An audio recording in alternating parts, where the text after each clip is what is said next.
Hello, I'm Byron Stripling, and I'm pleased to join the Nash in a celebration of the music of justice. The music of justice is clearly baked into the sound of jazz. It's a sound expressed through the melancholy moan of a blues, combined with the glistening bright light of bebop. Jazz is the sound of hope and healing. Rather than carry around the burden of bitterness, all the anger, rage, malice, hatred, and sorrow become spirituals, gospel, blues, swing, hot jazz, cool jazz, soul, and beyond. Because music is the ultimate way of responding to a past full of trauma and pain. It's the profound artistic response to oppression. It's the salve that can heal your wound. You know, as a kid, I was somewhat embarrassed by the highly emotional singing of a gospel song, or when I'd go to a jazz club and as soon as the music got good, the black folks would start clapping their hands and stomping their feet. Yet I soon realized that the rhythm of their poetic language, "Sooner we'll be done with the troubles of the world," that kind of rhythm, coupled with the energetic power of singing together, moving their bodies in tempo, clapping their hands, stomping their feet, all of this became like musical dynamite. And it had the power to open your heart and set your soul on fire. Knowing there was a better day ahead, jazz musicians looked to the future and then played and then they sang.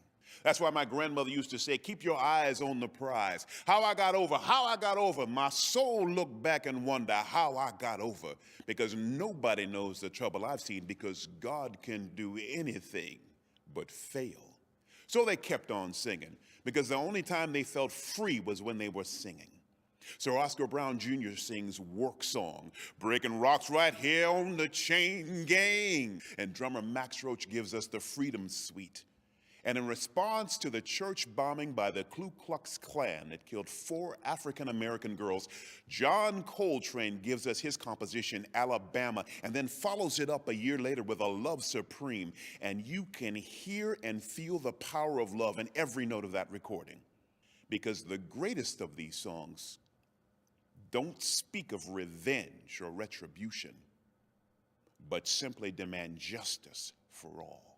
That's why Frederick Douglass said, "With a smile and wounds, we want to create freedom for everyone else. We don't want to do what the enslaved ones have done to us."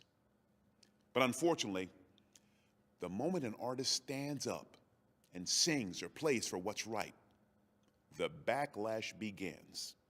So Paul Robeson sings and speaks out against racism. And they call him a communist, and they take his passport, and then all of a sudden he's unemployable. And against the wishes of her managers, Nina Simone sings Mississippi Goddamn, and it nearly ruins her career.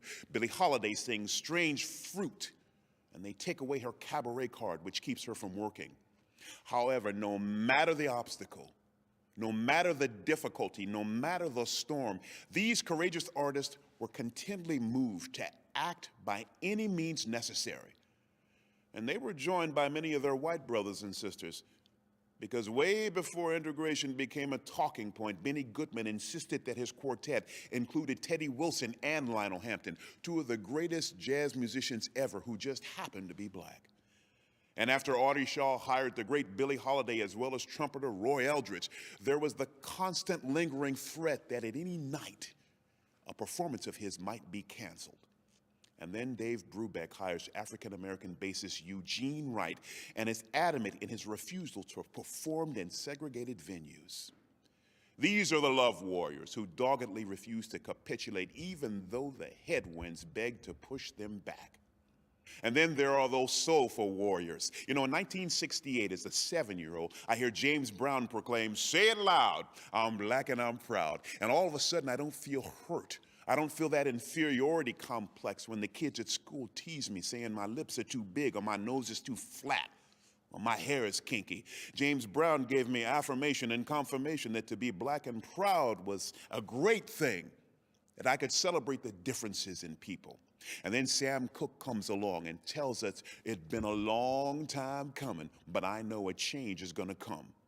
It's the artistic wisdom of these great artists that makes us realize that we can't become adjusted to injustice. We can't let despair have the last word, because the struggle for freedom is not a destination, but a never-ending journey.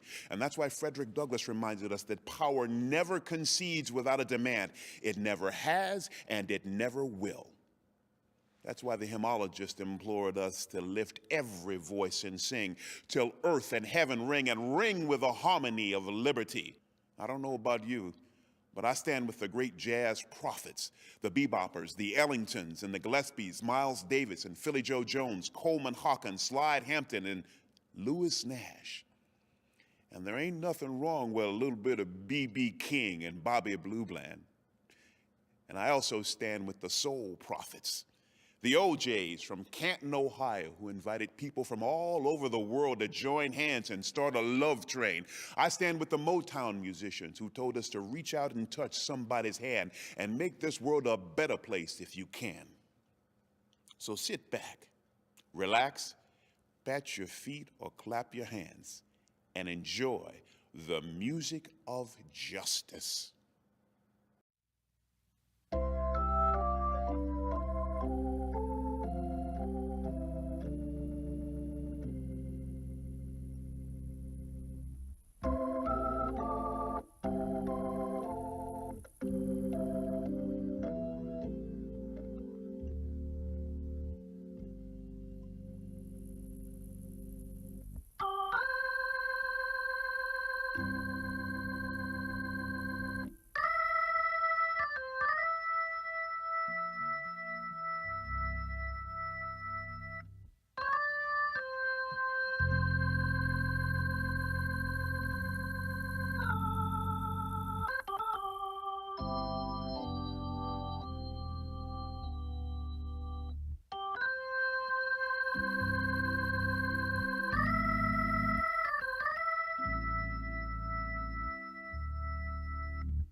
Should I feel discouraged?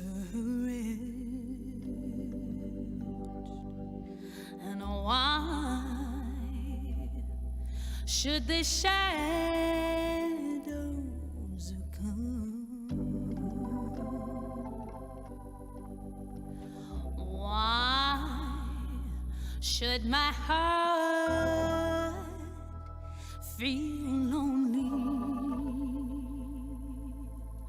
and long for heaven and home? When Jesus is my portion, a constant friend is He.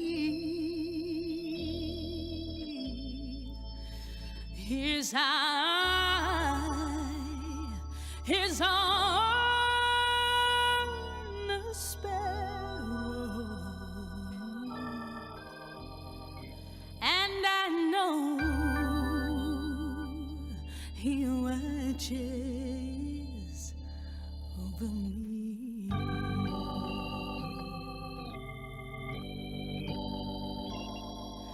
I sing because I'm happy, and I sing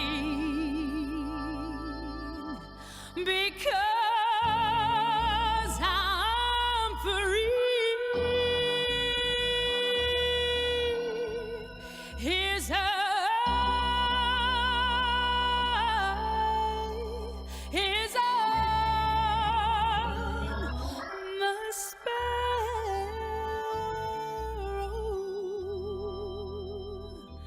and I know He watches over me.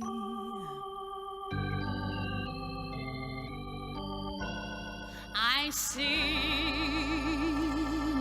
because I'm happy, and I sing because I'm free. His eye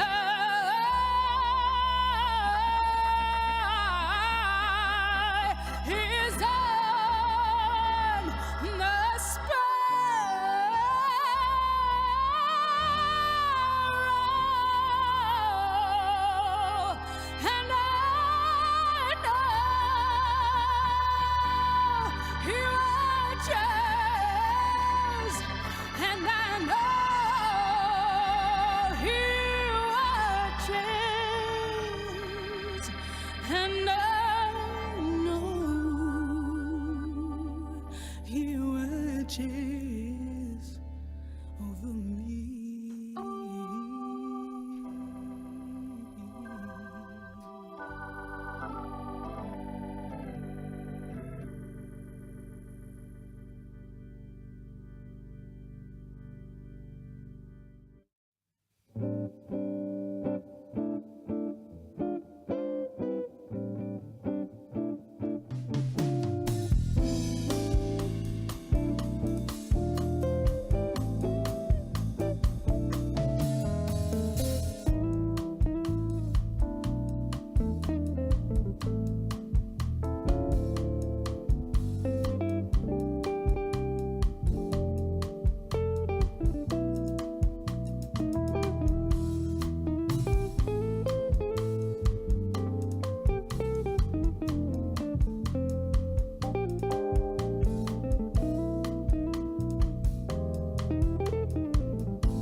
it shine.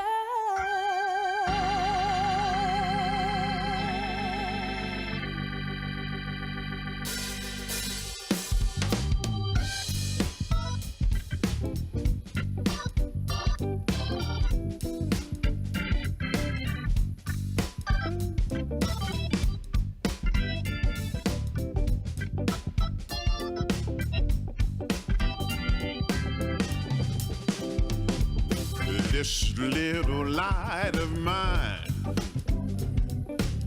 I'm gonna let it shine. Oh, people, this little light of mine, I'm gonna let it shine. This little light of mine, I'm gonna let it shine. Let it shine, let it shine, let it shine. Yeah, yeah, yeah. Everywhere I go, I'm gonna let it shine. Everywhere I go, well, I'm gonna let it shine. And everywhere I go, well, I'm gonna let it shine. Let it shine, let it shine, let it shine.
Yeah, when I see my neighbor, I'm gonna let it shine. Oh, when I see my neighbor, I'm gonna let it shine. When I see my neighbor, I'm gonna let it shine. Let it shine, let it shine to show my love. Come on, sing a little bit for me, Sydney, now. All around the world, I'm gonna let it shine. Let it shine, girl. All around the world, well, I'm gonna let it shine. All around the world, I'm gonna let it shine. Let it shine,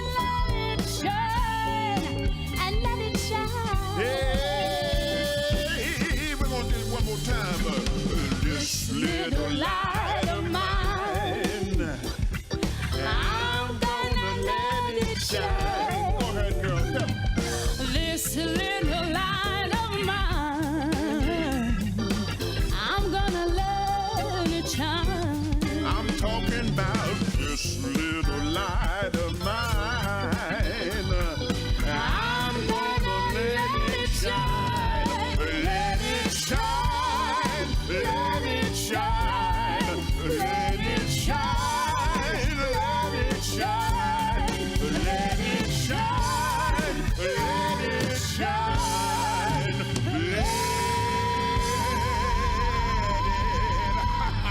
Let it shine.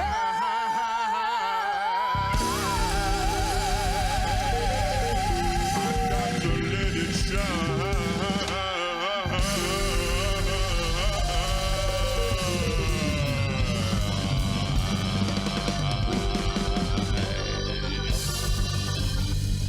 Oh yeah, it feels real good.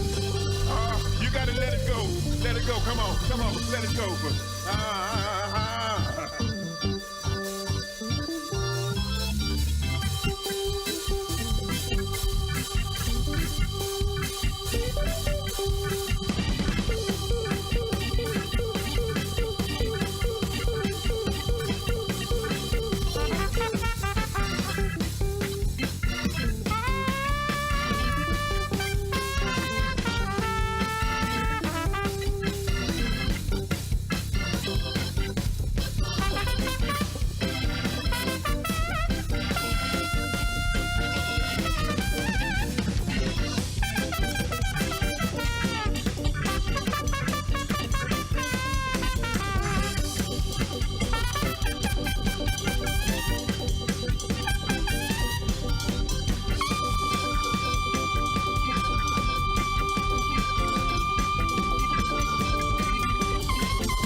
Good afternoon. Wow, what a way to go into the last Saturday of Black History Month here in Arizona.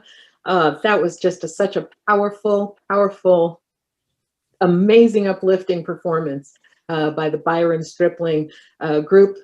Byron as the leader on trumpet and vocals, joined by Sidney McSweeney on vocals, Bobby Floyd on piano and organ, Kevin Turner on guitar, Andy Woodson on bass, and Reggie Jackson on drums. Amazing. I think all of our lights are shining. Is that not right? That is absolutely right.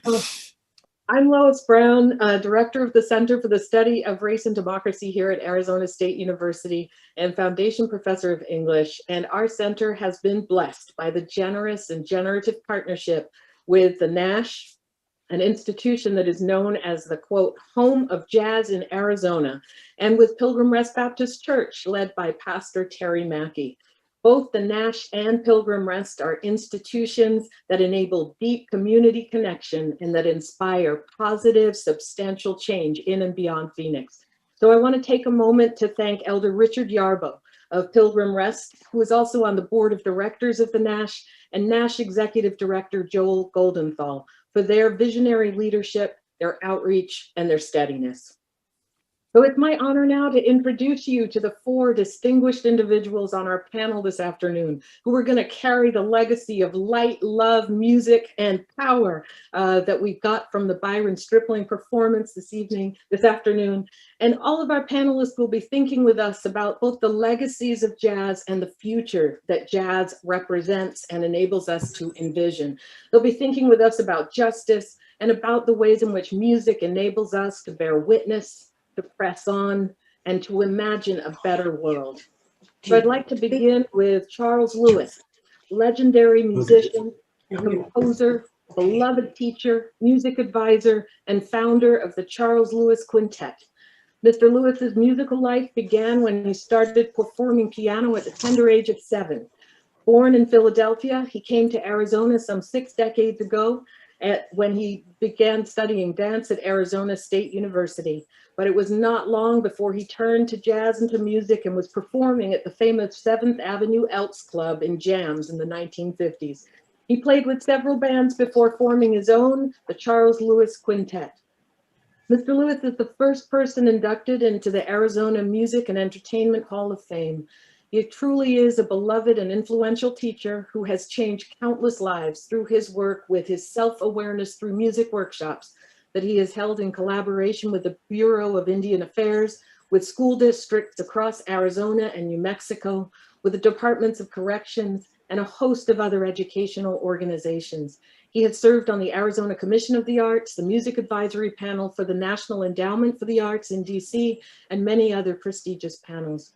His teaching expertise focuses on jazz piano, harmony, theory, jazz improv, and vocal performance. And his composition credits include scores for the PBS The Rose Tattoo, Set 21 of the Civil Rights-inspired poems of Langston Hughes, works for the Phoenix Boys Choir. And most recently, he has been focused on creating interactive music for seniors living in independent, dependent, and memory care facilities. Mr. Lewis, it's a pleasure to be with you this afternoon. My pleasure. Next, I want to introduce Lewis Nash. The artistic brilliance, the inspired teaching and creative generosity that Lewis Nash brings to his work informs and fuels the Phoenix Jazz Center that bears his name. Lewis is the Bob and Gretchen Ravenscroft Professor of Practice in Jazz at ASU School of Music. And he was born and raised here in Phoenix, began playing the drums at age 10, turned to jazz some years later, and it was not long before he was an acclaimed and much sought after drummer. At age 21, he was the first call drummer, jazz drummer, who worked with musical greats such as Red Garland, Lee Konitz, Clyde Hampton, Sonny Stitt, and Art Pepper when they came to Phoenix.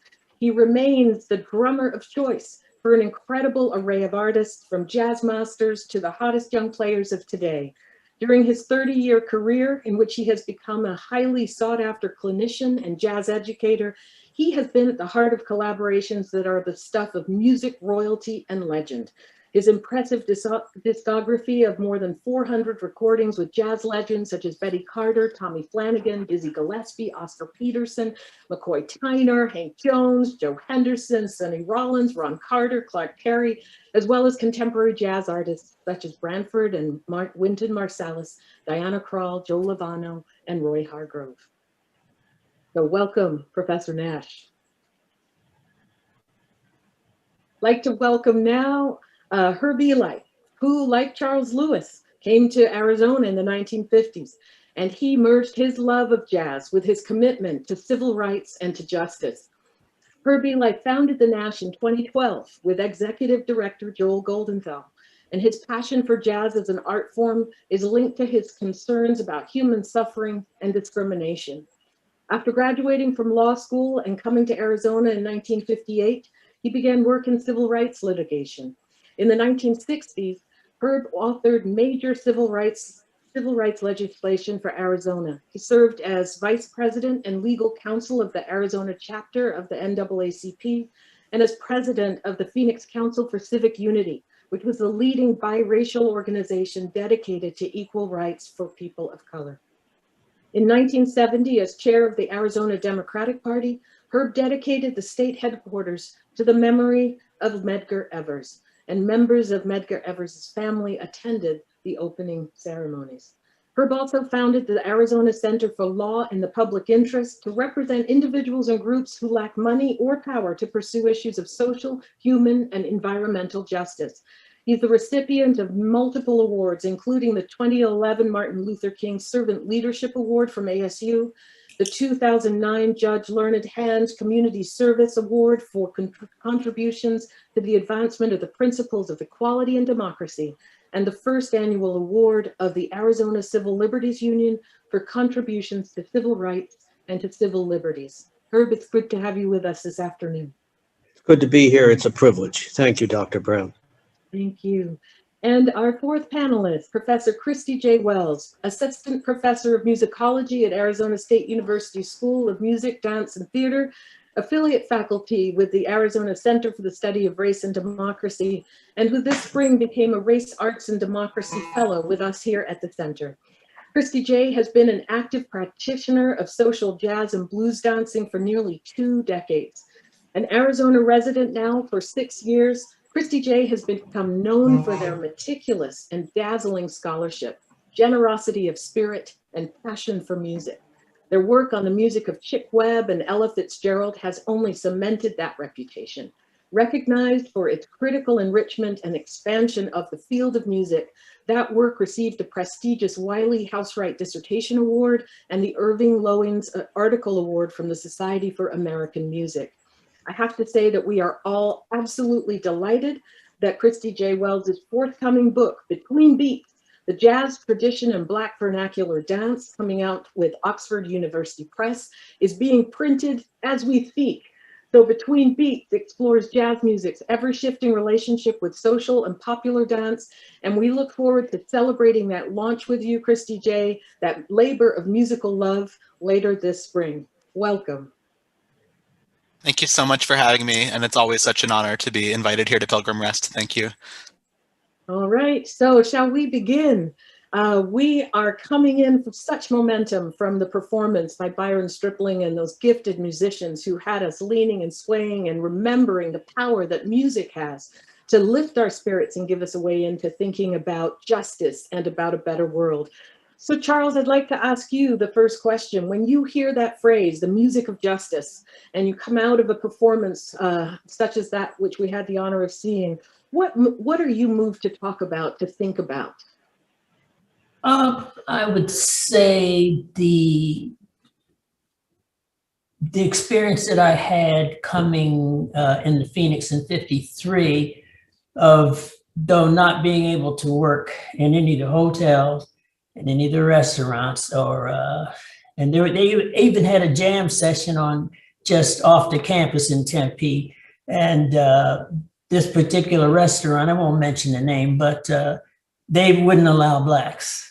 And so there was the many opportunities that I would have had to work, I couldn't get, but the opportunities that I did get were, let's say it's a stroke of the gods to put me in a position where I could work Black clubs and really get a foundation in the blues, which as a jazz pianist, that sort of gave me, well, not sort of, but for sure gave me a foundation in the style and the culture and the whole aspect of bringing in those ingredients which give jazz its magnetism and also it's the quality that makes it, that gives it that quality of outreach.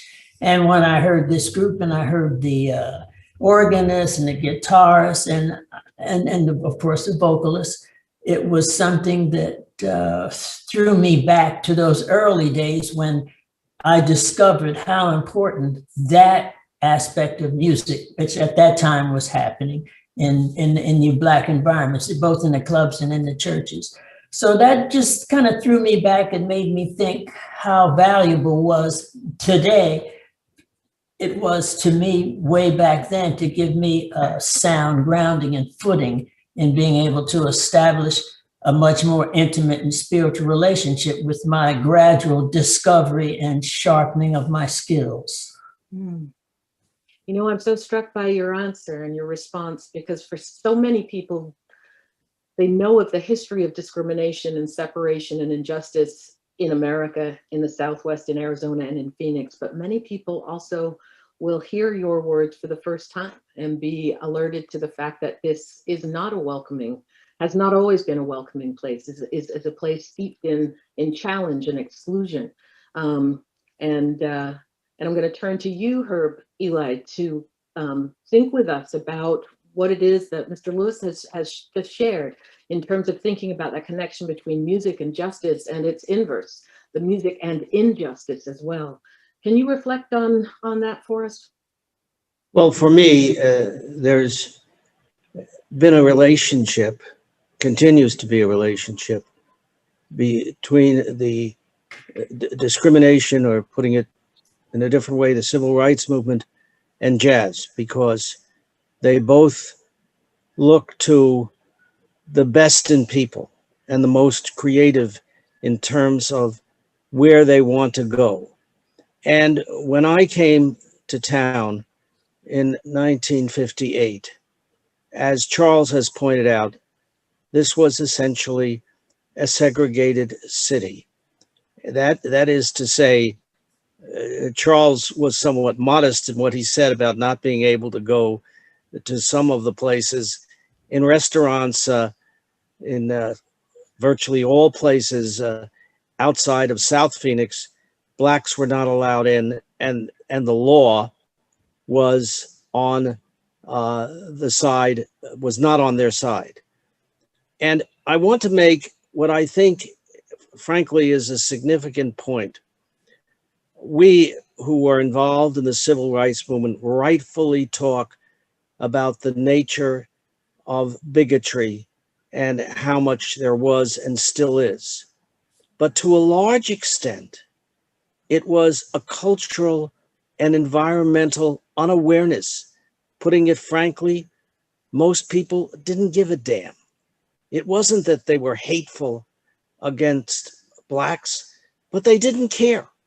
They went on with their lives and were unconcerned.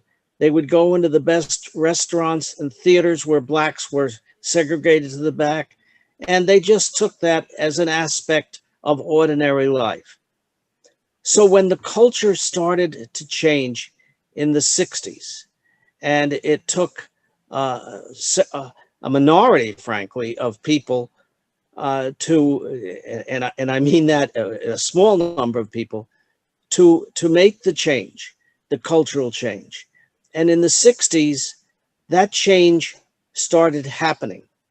Now, tragically, with the murder of Floyd, the culture underwent a sea change that we are in the process of hopefully seeing, in which literally millions of Americans saw that shocking event.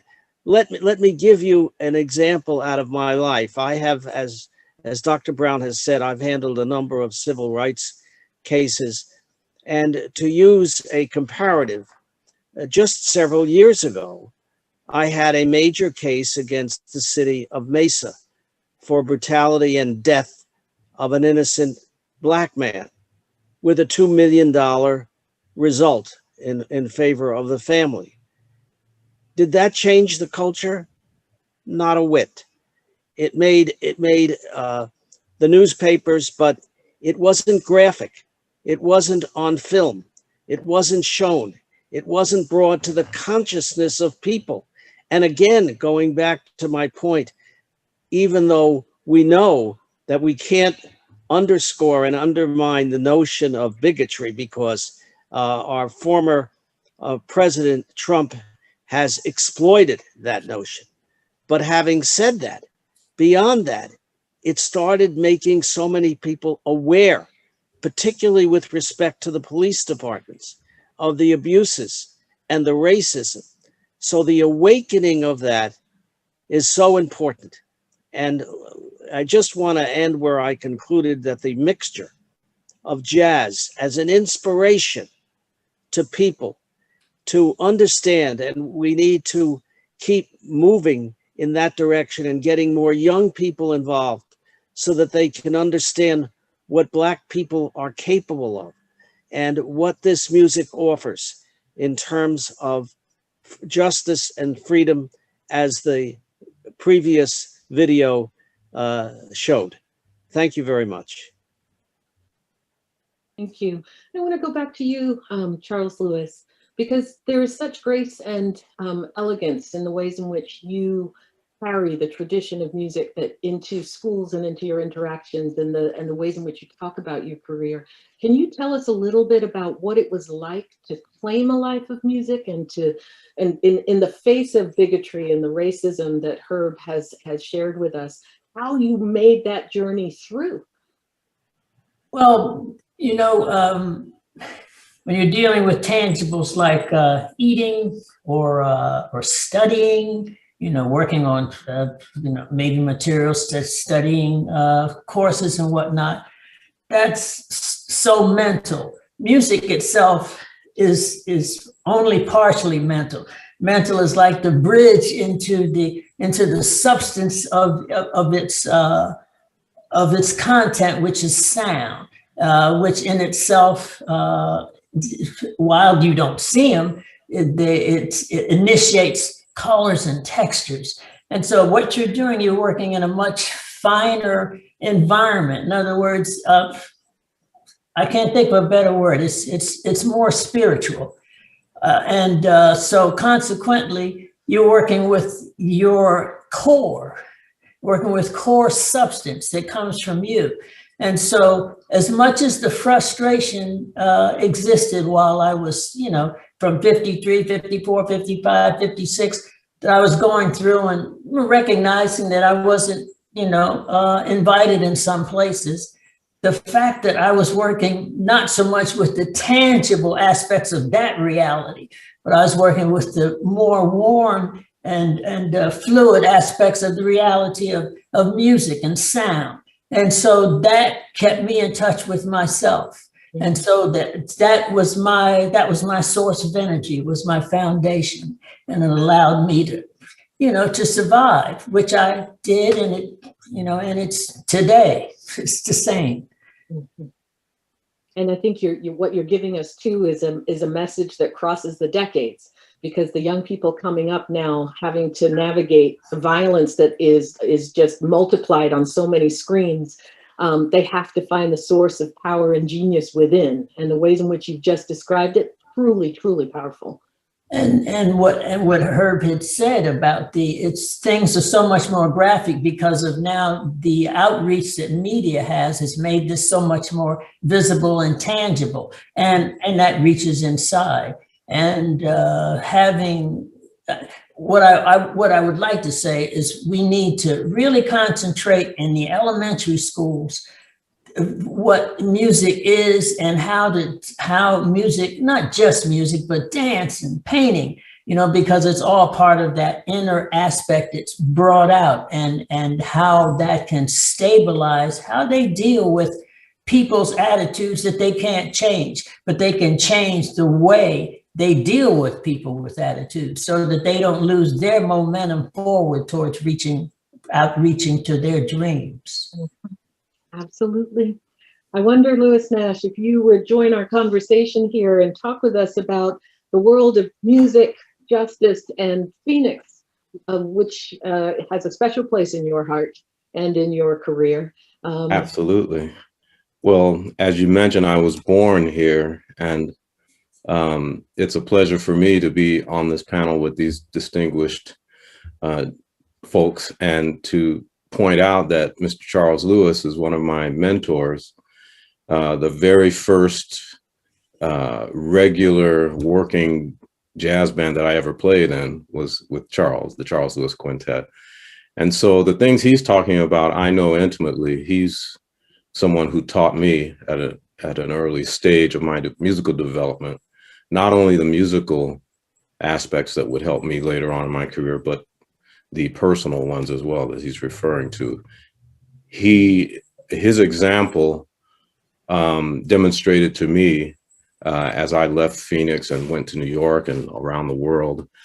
I always kept a very important part of my travels was my connection with Charles and my communication with him as I was doing it.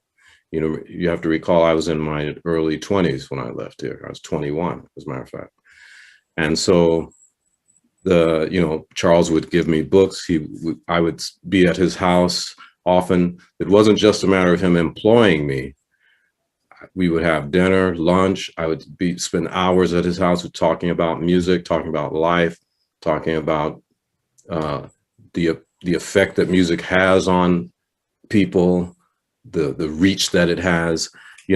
Charles was in Phoenix doing, I believe, Charles, you had a grant or funding for the Bureau of Indian Affairs, through the Bureau of Indian Affairs, and we would go to the reservations and to the schools, Indian schools, and also in the Phoenix area, the regular public school systems, Roosevelt Schools District and others. But I can recall many times just observing Charles as he worked with the little children and how he was able to make them feel comfortable. He would refer to them, he'd say to them, "You're the fresher flowers that have, freshly bloomed," and I guess we would be the old oak trees. I'm not sure how he referred to us up there, but I watched him say these kinds of things and these young children be engaged. And as he pointed out each instrument in the group, and we would demonstrate our sound, and the kids would, be introduced to what we did on our instruments. And I'd watch this whole process unfold of him bringing them into our process and then making them feel a part of it via various things. He would ask them questions, or he would have them participate in sing-alongs and things like that. There's a song called "People Make the World Go Around." I remember we used to do that for the kids, and they would sing. He'd have them sing that when it got to that part. And I just, I guess really reflecting on the fact that even though there were challenges and are challenges now in this arena of life, racially, socially, politically, etc., for musicians, even though we may create songs of protest and such, the delving into the essence of what music actually is and does for human beings, I think that's what keeps us, focused on what we have to do, and doesn't allow us to get into the bitterness and anger and remain there. We may feel those feelings, but we have an outlet through our art, through our music, to express not only those feelings, but love, beauty, generosity, and those things. So Charles is a big part of my whole outlook on life and music. And you're really underscoring for us the power of network. Each of you has, to this moment in our conversation, been really tying the, making the links between who is here when you get here, and who is it that you can keep company with. And I wonder, Professor Wells, if you could speak a little bit about this intergenerational connection and the transfer, if you will, of musical knowledge and spirit and the call to participate and become artists. Yeah, absolutely. I'd be glad to do that. It's inspiring to hear my colleague Professor Nash speak about his connection with Mr. Lewis and that relationship, that mentorship, and that nurturing.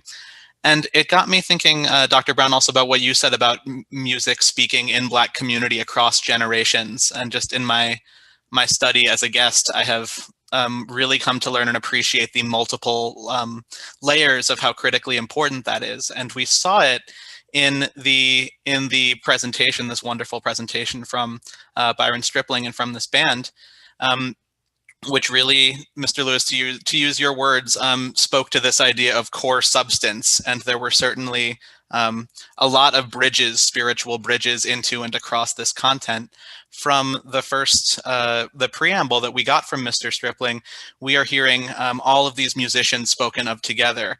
John Coltrane, Nina Simone, Sam Cooke, James Brown, and many others. And then in the performance itself, we are hearing what we might call a jazz-informed version of a spiritual, like sometimes I Feel Like a Motherless Child, or that very funk-informed This Little Light of Mine, which I was really feeling and enjoying here. And it got me thinking about the importance of the reconciliation and the coming together intergenerationally of Black community through music in the 1960s, when you had, and how much that involved the church and church music, because before it was keep your eyes on the prize, it was keep your hand on the plow. And there's a syncretism to how that music and people across generations were speaking to each other to organize that I think still persists today. And it's the importance of, and I thought the music today really articulated the importance in Black culture of this Saturday night, Sunday morning dynamic where there are boundaries, but those boundaries are porous and dynamic between the secular life on Saturday night and the sacred life on Sunday morning, or in this case, on Sunday afternoon. And all of that, again, speaks to the ways in which Duke Ellington himself was very uncomfortable with the limited boundaries of the term jazz as a way to describe his music making, as a number of jazz musicians have been uncomfortable with the confines of that box and that label, which to me speaks to, there's this wonderful book by Carl Hagstrom Miller, Segregating Sound, which details the whole white supremacist history of musical genre categorization and marketing in the United States, and the ways in which Black music making has powerfully always spoken in excess and in defiance of the ways those genre epistemologies seek to bind it and bind community and prevent people from speaking to each other. Mm-hmm. You know, this perfect segue actually to thinking about how much place matters. And I wonder if, I'm just going to give this as a question to each of you, to think aloud with us about the power of place in terms of jazz and Phoenix. Some of the journeys that you might have made as you evolved and grew as musicians, some of the places that you saw had to be built, like the Nash, as places to convene, educate, and preserve and honor history, as well as the civil rights backdrop here, thinking about the power of Eastlake, and that as a community center and base and foundation for bringing community together. So wonder if, so open invitation to think aloud here about place and the ways in which it interacts with this history and evolution and the power of jazz and civil rights. Dr. Brown, if I may, indeed, in terms of Phoenix history, Arizona history, which to a large extent you're talking about, there are several specifics that I want to talk about and how it influenced. The Paradise Valley Jazz Festival, its biggest contribution, it was a yearly event, and it brought in the best jazz musicians in the world. And I know from a personal point of view, it gave me such inspiration, and I became friendly with a number of those musicians. For whatever reason, it did not necessarily appeal and Lewis can testify to this, to a significant Black audience, but it did inspire the music in Phoenix, in the sense that a lot of those musicians then stayed to play and some to stay. And we had various places in Phoenix, the Boojum Tree on Osborne and 3rd, and others, and particularly the Century Sky Room, which, and this is directly related to the civil rights movement, because the one of the major leaders, of course, in the civil rights movement, or I should say leaders, was Lincoln and Eleanor Ragsdale. And they started the Century Sky Room in downtown Phoenix on Washington. And Charles can testify that he played there. And again, the biggest bands came to this community. And as an example, Duke Ellington on several occasions brought his whole band here to play. And that it did have an enormous appeal and attendance of Black and young Black musicians. The one major point I would like to make, and I guess this is somewhat subjective, but the good news is today that Phoenix has more young Black musicians, pianists, vocalists than virtually any other city. So that when we started the Nash, we had a pool of young and sometimes not so young Black musicians, and we didn't have any problem to choose from. So that is one optimistic point that I see. A lot more needs to be done, but that history to a large extent inspired where we are today. Thank you so much, Herb. Charles Lewis, Mr. Lewis? Yes. I'm here. Wondering if you could talk with us about inspired by what Mr. Eli has shared, about this connection between place and leadership within the community. So the Ragsdales, Eleanor and Lincoln, part of the vanguard of civil rights efforts and leadership and breakthroughs here in a state that used to be called the Mississippi of the West. And so community is a term that is used quite a bit, but has so many layers to it. And I wonder if you could reflect with us about how you see those, how you experience them, but then also how you see them working today. Well, I'll go back. I was the first band. I had a duo. I had a bass player and I was, of course, a pianist and a singer. We were the very first band to play in the Century Sky Room. We eventually expanded to a trio and then a quintet. And anyway,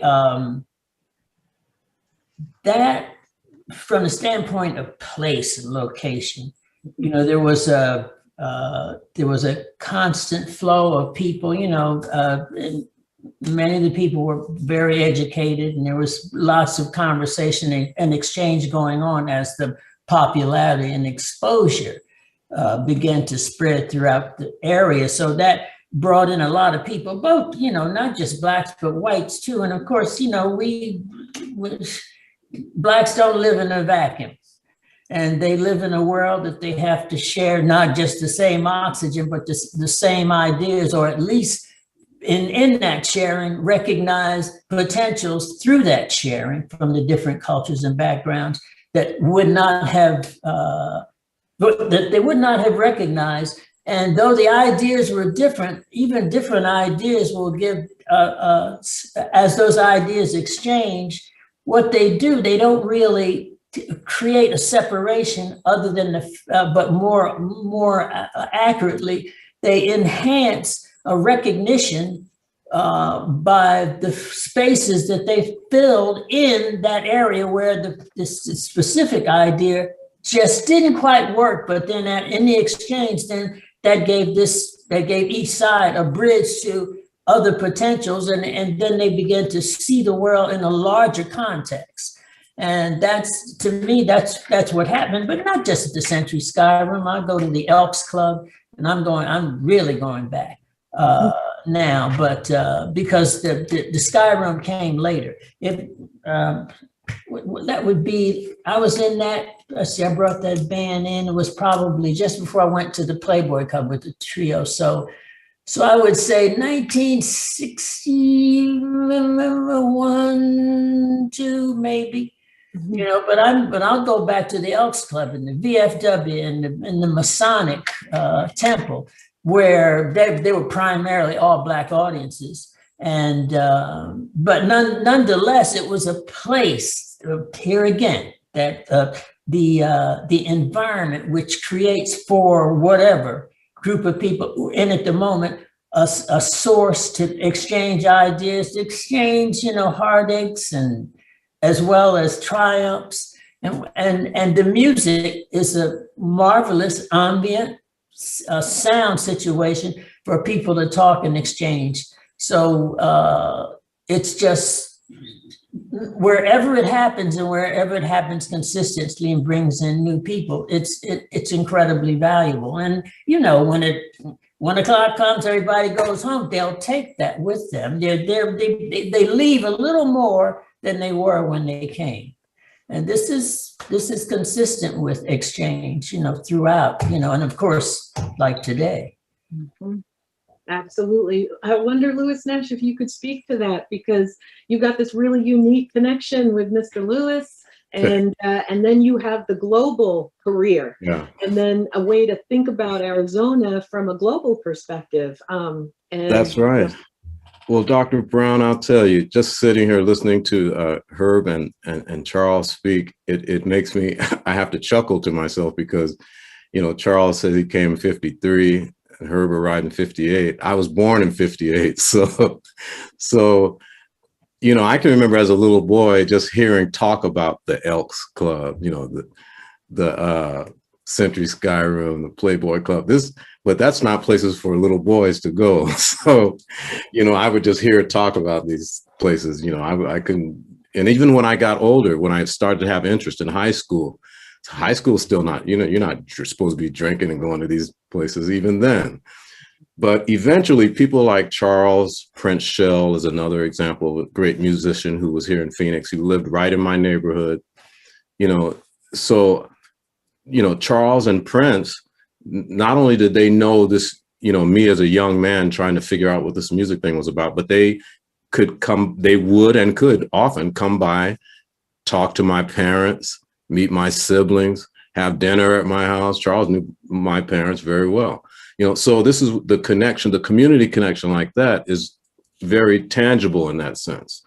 And then as far as my connecting things with my world travels, of course, I always took a piece of Phoenix with me. And the beautiful thing is that my upbringing here and going to church and being in this community, I always took a piece of this community with me wherever I went. So I might be in Tokyo or in Morocco or in South America or anywhere around Europe, anywhere in the world. And if people ask me a question about Phoenix, my perspective of Phoenix is going to be very different from another person's perspective who didn't grow up where I grew up and in the environment I grew up in. So I may be able to talk about Phoenix in a sense in present day, but if I talk about my upbringing, my growing up, I'm talking about a different place. So I'm able to help share some things that are maybe intimate to me about growing up in Phoenix with people around the world that they may not get from someone who grew up in Scottsdale or someone who grew up in, or with a different experience, basically, is what I'm saying. So here's another story real quick. I met and had an opportunity to work with a great jazz trumpeter named Art Farmer. Now, Art Farmer had a twin brother named Addison Farmer, and they both went to school here in Phoenix, high school here in Phoenix. Art and Addison Farmer went to it's Carver High. It became Carver High, but originally the way Art told me, it was Phoenix Union Colored High School. And I guess then it became renamed as George Washington Carver High. And now it's a museum, I guess. But he told me of those days of he and his brother going to school here. Matter of fact, he told me that Phoenix, what's now Sky Harbor Airport, he and his twin brother used to go there I guess it was Phoenix Airfield or something, maybe in those days. This was probably the late 30s, early 40s. But the pilots would let them climb up into the planes and pretend that they were flying. So it probably was early 40s, Charles, right? When he would have been in high school. Yeah. Uh-huh. So anyway, having a chance to meet a renowned jazz musician who had spent some time in Phoenix. And once he found out I was from Phoenix, he really, he had a lot to talk about and kind of share about those days. Mhm. So I always see a connection somewhere with Phoenix. People would ask me questions about the desert, various things like that. But as far as the cultural aspects, I'm through people like Charles Prince Shell, Keith Greco is another great pianist who I played with. These gentlemen kind of schooled me on the goings on about town as far as the Phoenix jazz scene was concerned.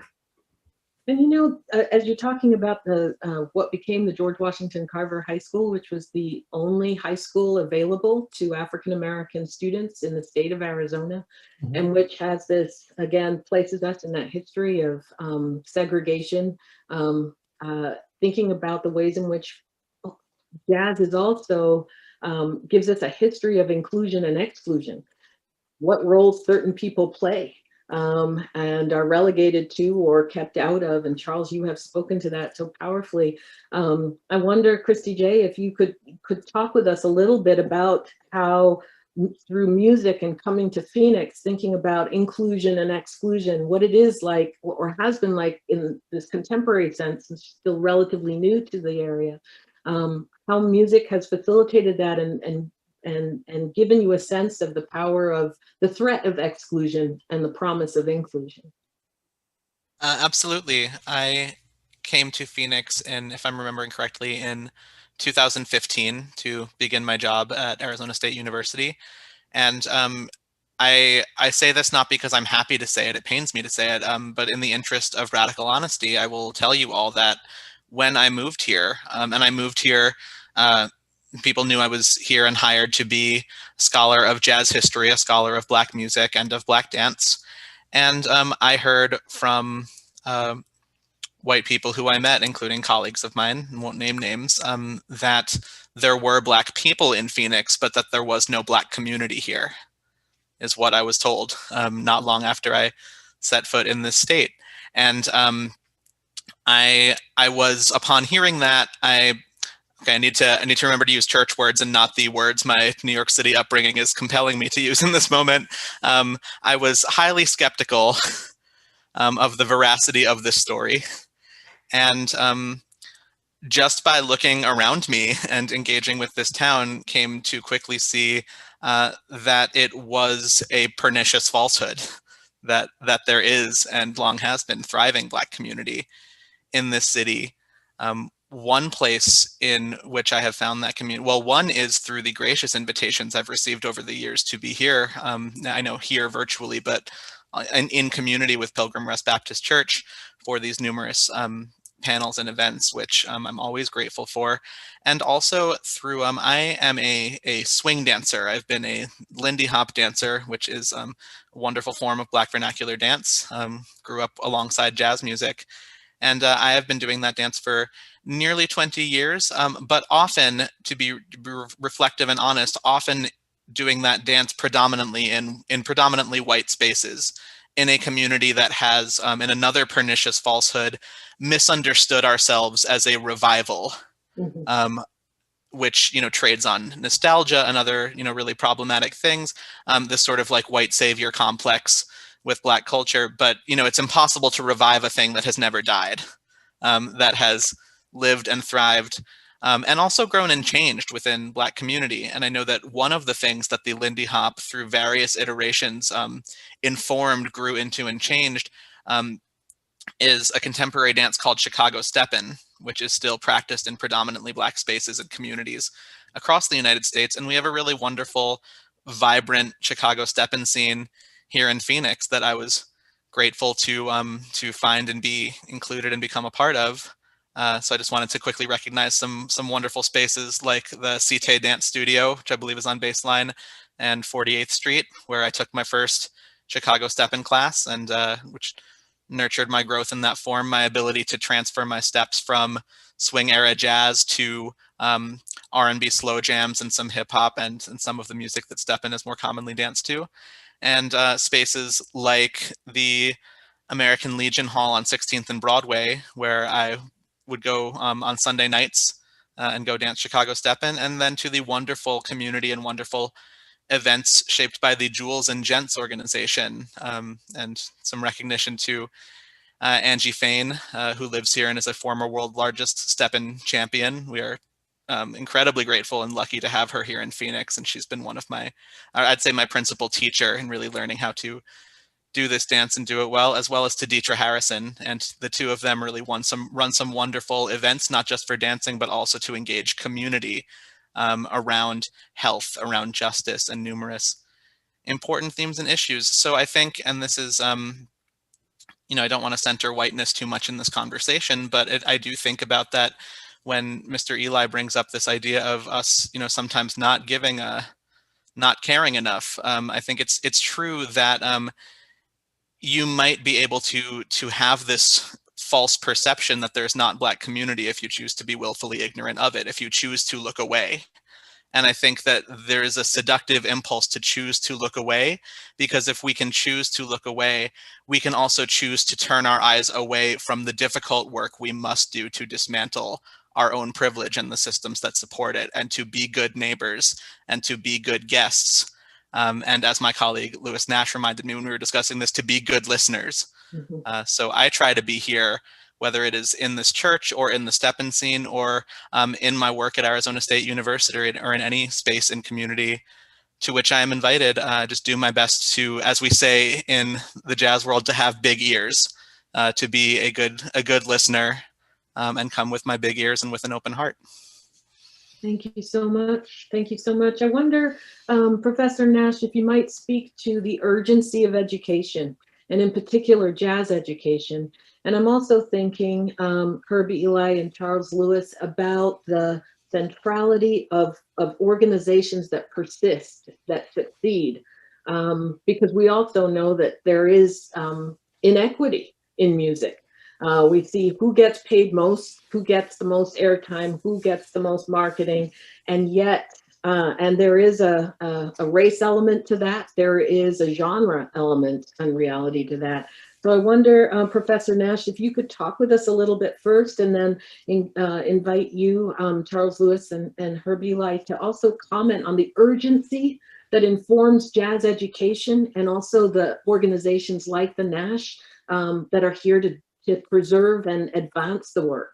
Yeah, of course, I'd be happy to talk about that. Well, the first thing that comes to mind when you ask about the education is the fact that we're actually in a process right now, I think across the board, all of us in jazz education, of re-examining how we've done it, or how it's been done, I should say, and deciding what aspects would serve us best moving forward and which aspects we need to really rethink.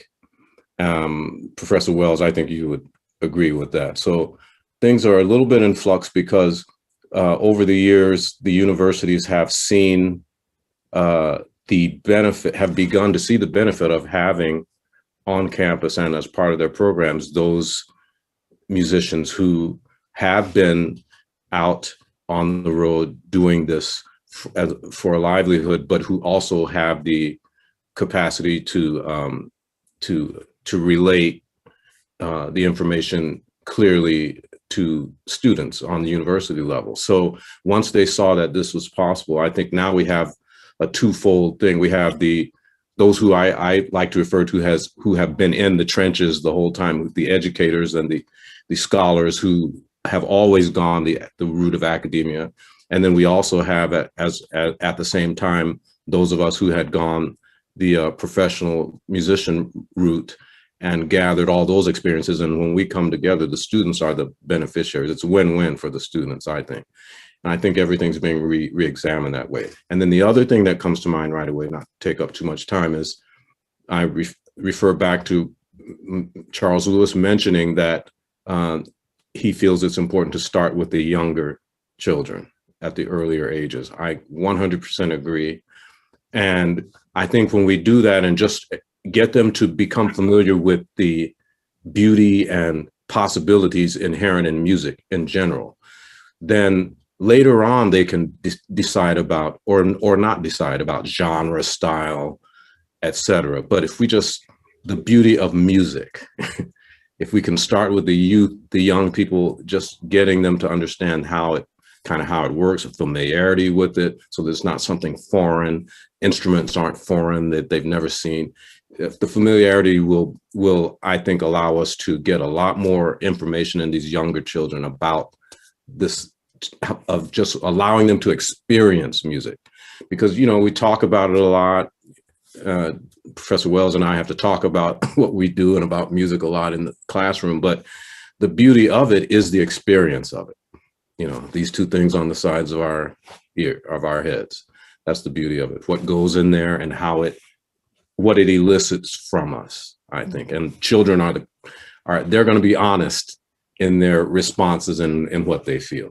So that's what I would have to say. So I wonder if I could just build on that for a quick moment to think about how we're also talking about the role of kind of jazz musicians and jazz artists to be ambassadors, right? That kind of traditional role of being ambassadors of African-American culture. And then if you could speak to that a little bit in terms of your conception of it and the challenges of it, and also the richness of it too. One thing, if you don't mind, I'll just add one thing to my comments on that, and that's that sometimes I'm a little, as artists, I think there's often pressure, maybe not intentional, but some artists are just more comfortable with expressing. And if they feel that they have to wear the mantle or wear the hat or carry this burden of being an ambassador, I'm not saying everyone does. Some people embrace it. I personally am fine with it. But I know how artists can be. You know, there's a lot of you know, different types of personalities and different ways people relate to the world. So I think a person could still be considered an ambassador, even if their music can't be clearly defined as a protest or that type of thing, you know, or speaking about a specific issue.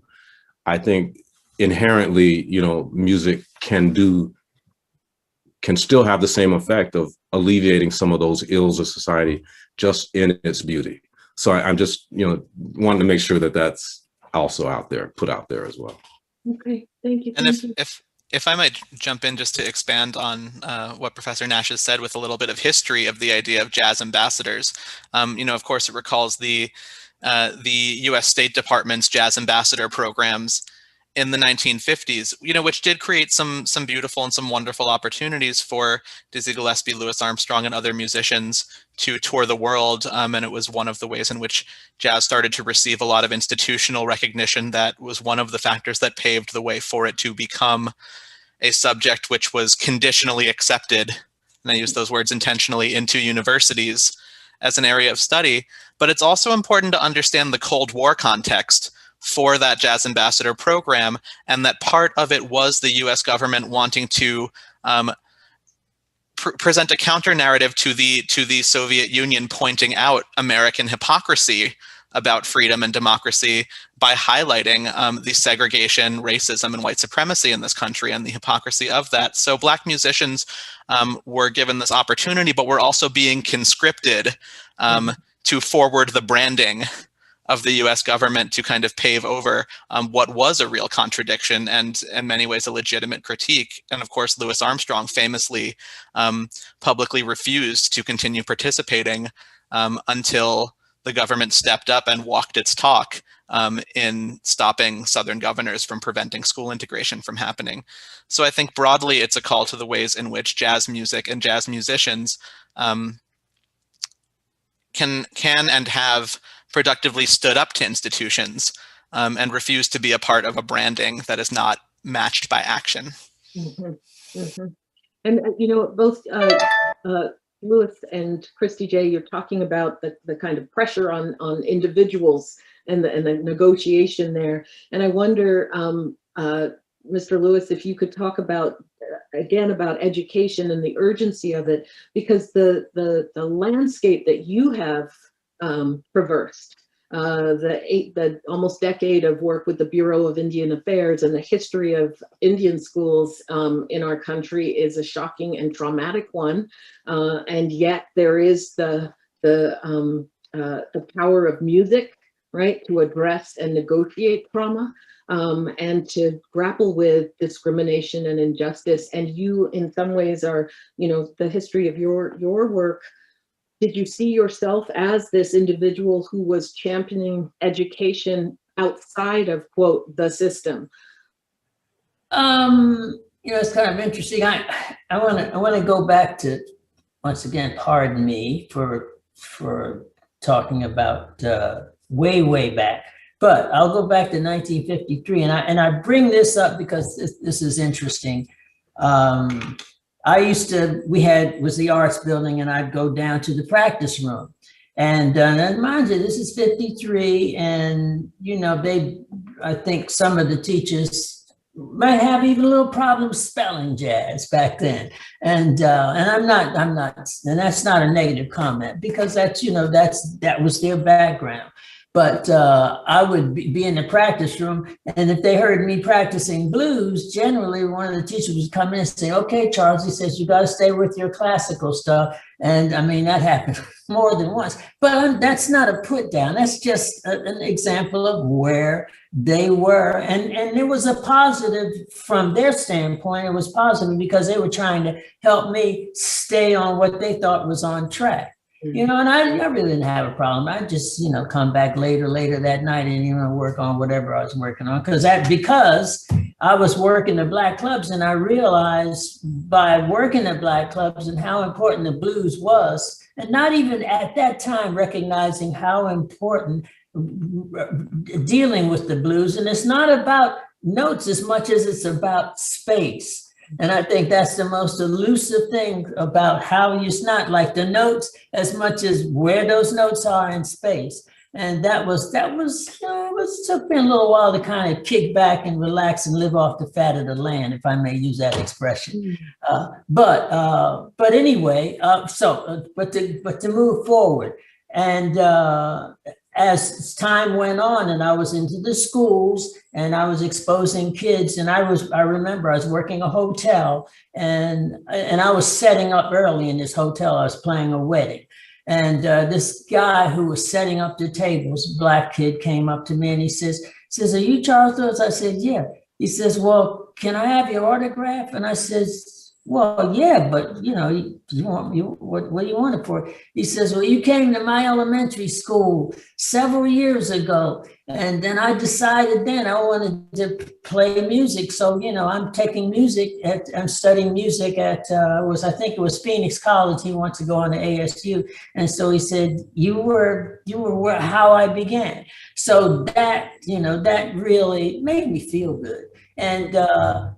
But what I'm getting at is that the exposure that's created, that you may not understand what the impact of that exposure is one of the more subtler impacts of influence that's taking place even when you're not attempting to do something positive or educational. So going back to 53, then walking in and saying, you know, no blues. And here we are. And we've got a marvelous department with Lewis and people coming in from all over the world. So, you know, we've made a lot of progress. I mean, huge amounts of progress. Attitudes aren't moving aren't evolving as quickly, but they're evolving. But, you know, the incremental development of attitudes is one of the most difficult things in the human equation. So we're going to just have to not double park and kick back and just do what we can. Indeed. Thank you so much, Mr. Lewis. Herb. Yeah, Dr. Brown, I believe it's it's appropriate time for me to say what I think very deeply, and that is a tribute to you having these three distinguished guests. Professor Wells has already made himself a major reputation as a scholar in the jazz field and jazz history, which we so need to be omnipresent as far as education is concerned. And Charles epitomizes the history of this music in Phoenix, because not only is he been the gifted pianist and influential to many people, but his students, including my own son, took lessons, and some of them not only in piano, but as vocalists. And so it's a tribute to him and his history of what he's accomplished. And of course, what we all know is that the Nash is named after Lewis, because, as is often said correctly, that Lewis is the greatest jazz drummer of our time, and maybe of all time. And so it is such a privilege, and I'm humbled by being on this panel. As far as the education is concerned, obviously we need to do more. And one of the specific things that the Nash is doing is periodically we have what's called Hot Dogs and Jazz, and the Phoenix Suns have donated that part of the program of free hot dogs. And we've had many, many young people, particularly from the Black community.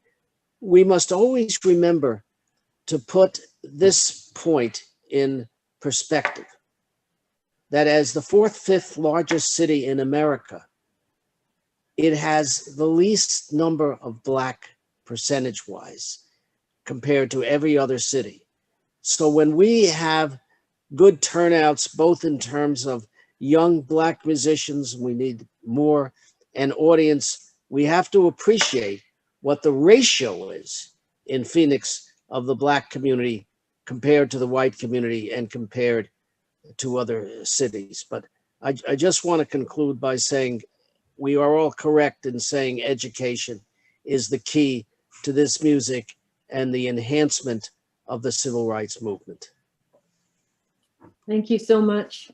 This has been an incredible conversation. One that I hope leads and blossoms, to borrow from the example that you mentioned earlier, Professor Nash, about the little flowers, the young flowers.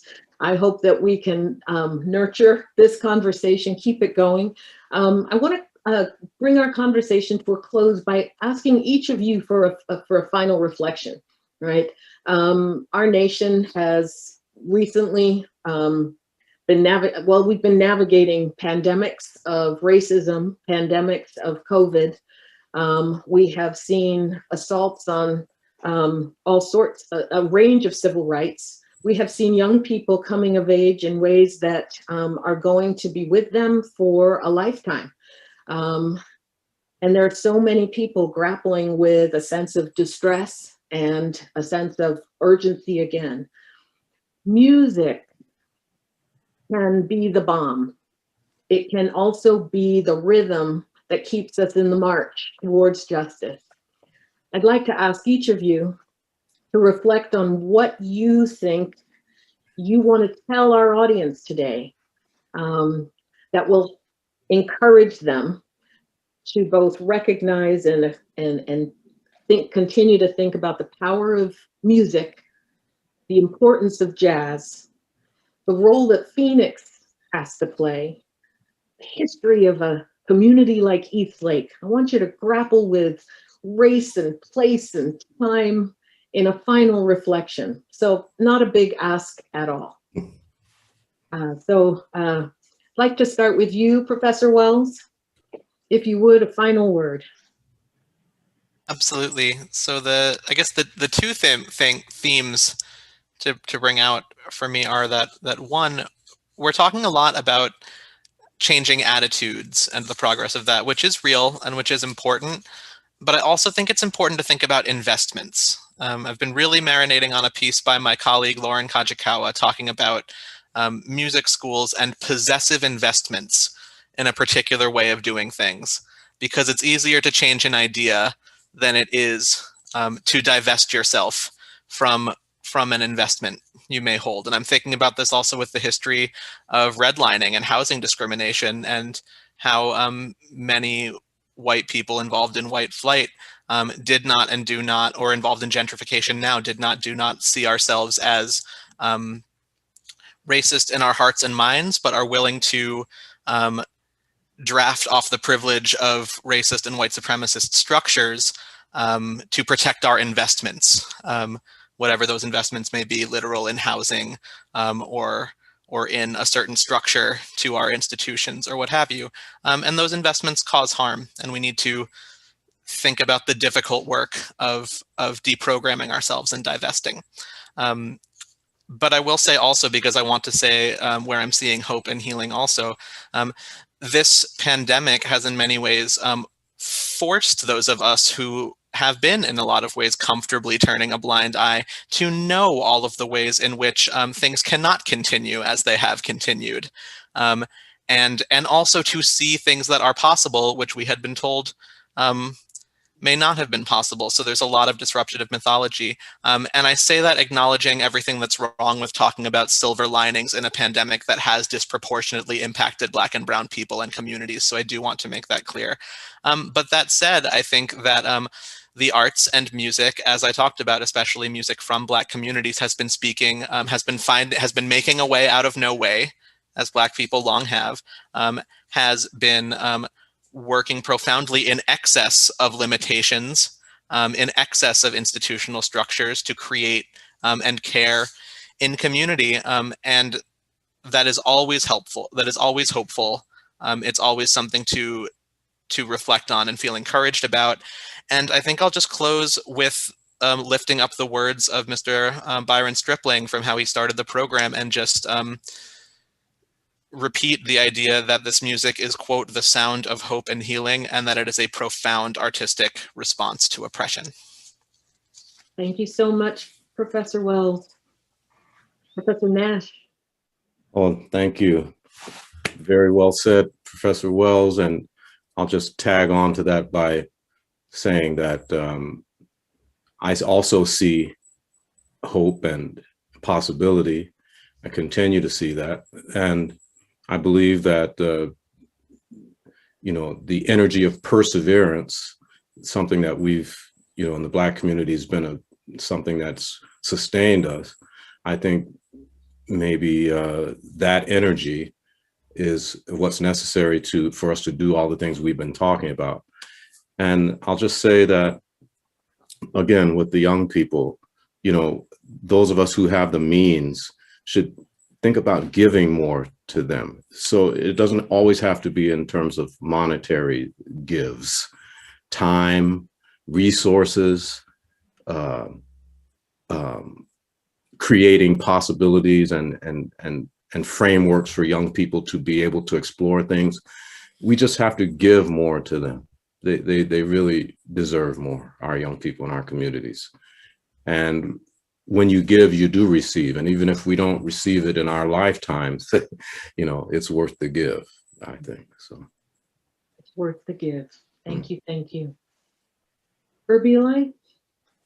Yes, my topic's conclusion is that there is a direct correlation between jazz and its furtherance and the enhancement and advancement in all ways of the Black community. And that because as people enjoy and take pleasure in this music, they will find inspiration. And hopefully that inspiration will induce them to get their young people involved in this, and that it becomes a continuing educational episode. I want to point out one specific thing with respect to the finding of the Nash that has to do with this. We could have gotten a license that potentially serves hard whiskey liquors, and therefore makes it very difficult for not impossible for young people to come in. We didn't want that.